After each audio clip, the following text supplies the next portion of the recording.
Hello there. Are you ready for a bedtime story?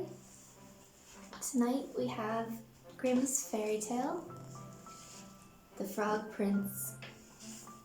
In olden times, when people could have all they wished for at once, lived a king who had many beautiful daughters, but the youngest was so lovely that the sun himself would wonder whenever he shone on her face. Near to the king's castle lay a dark, gloomy forest, in the midst of which stood an old linden tree, shading with its foliage the pleasant waters of a fountain. One day, when the weather was very hot, the king's daughter came into the forest and seated herself on the side of the cool fountain, and when at last the silence became wearisome, she began to toss a golden ball in the air, and catch it again and again as in amusement. Presently, however, the king's daughter failed to catch the golden ball in her hand, so that it fell on the ground and rolled over the grass into the water. The princess followed it with her eyes till it disappeared, for the water was so deep that she could not see the bottom. Then she cried aloud and began to weep bitterly for the loss of her golden ball. Presently she heard a voice exclaiming, "Why do you weep, O king's daughter? Your tears could melt even the stones to pity you." She looked at the spot from whence the voice came and saw a frog stretching his thick ugly head out of the water. "Oh, there you are, old water paddler," she said. "Well then, I am crying for the loss of my golden ball that has fallen into the fountain."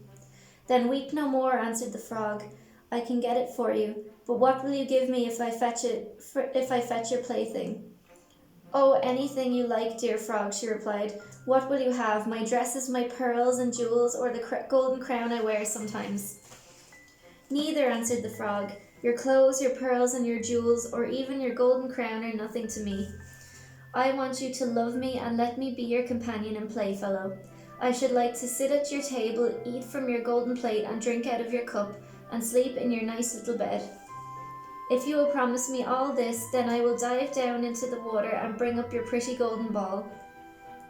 "Oh yes," she replied, "I will promise you anything you like if you will only bring up my ball again." But she thought to herself that a silly chattering frog as he was, living in the water with others like himself and croaking, could not be fit to associate with mankind.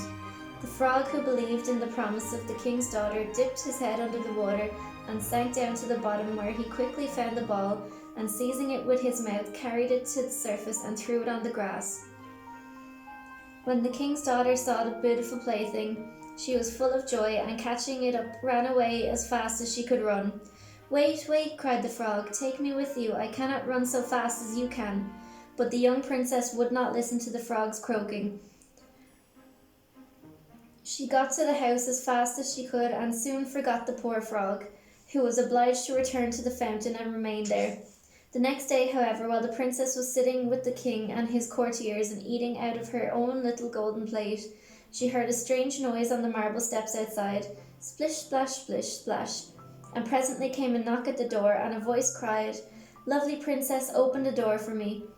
So she rose and went to see who could be outside. But when she caught sight of the frog, she closed the door hastily and seated herself again at the table, looking quite pale. The king, seeing that his daughter was alarmed, said to her, "My child, what is there at the door? Is it a giant come to carry you away?" "Oh no, my father," she replied. "It is no giant, only a great ugly frog." "A frog? What can he want with you, my daughter?" "Ah, my dear father, I will tell you all about it. Yesterday, when I was playing with my golden ball by the fountain in the forest, I let it fall into the water and and because I cried, the frog fetched it out for me, and he made me promise that he should come to the castle and be my companion, for I thought he could not get out of the water to come to me, and now he is here." Just then came a second knock at the door, and a voice cried, King's daughter, open for me. You promised that I your companion should be, when you sat in the shade from the sun's bright beam, and I fetched up your ball from the fountain's cool stream." "Then," said the king, "my daughter, you must keep your promise. Go and let him in at once." So she was obliged to go and open the door, and the frog hopped in after her close to her feet and quite up to her chair. But when she sat down, he cried, "Take me up by you." She would not at first, till her father obliged her to lift the frog onto the chair by her side.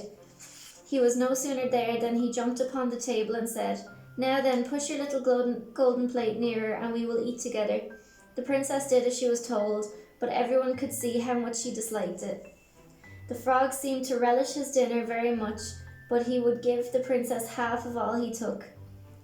At last he said, "I have eaten and drank quite enough and I feel very tired, so now carry me upstairs to your little bedroom and make your silken bed ready that we may sleep together."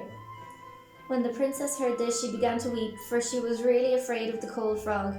She could not even touch him, and now he actually wanted to sleep in her neat little bed. But the king was displeased at her tears, and he said, "He who helped you when you were in trouble must not be despised now." So the young princess found she must obey.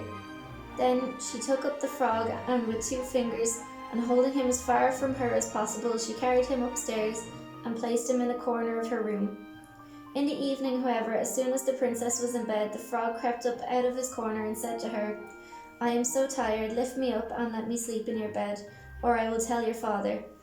On hearing this, the princess fell into a great passion, so seizing the frog in her hand, she dashed him with all her strength against the wall, saying, "You will be quiet now, I hope, you ugly frog." But as he fell, how surprised she was to see the frog change into a handsome young prince with beautiful friendly eyes, who afterwards became her constant companion, and at last her father gave his consent for their marriage. Before it took place, however, the prince told him his history, how he had been changed into a frog by a wicked witch, and that she had condemned him to live in the fountain until the king's daughter should come and release him. No one else in the world had the power to do so. After they were married, the young prince proposed that he should take his bride to his own kingdom, so that on the wedding day a splendid carriage drawn by 8 white horses drove up to the door. They had white feathers on their heads and golden harnesses, and by the side of the carriage stood the prince's steward, the faithful Harry. This faithful Harry had been so unhappy when his master was changed into a frog that he had fastened 3 iron bands around his heart to prevent it from bursting with woe and sorrow. The carriage with the prince and his bride soon drove away with Harry behind in his old place, and full of joy at the release of his master. They had not travelled far when they heard a loud crack as if something had broken. Now the prince knew nothing of the iron band around his servant's heart, so he cried out, "Harry, is the carriage breaking?"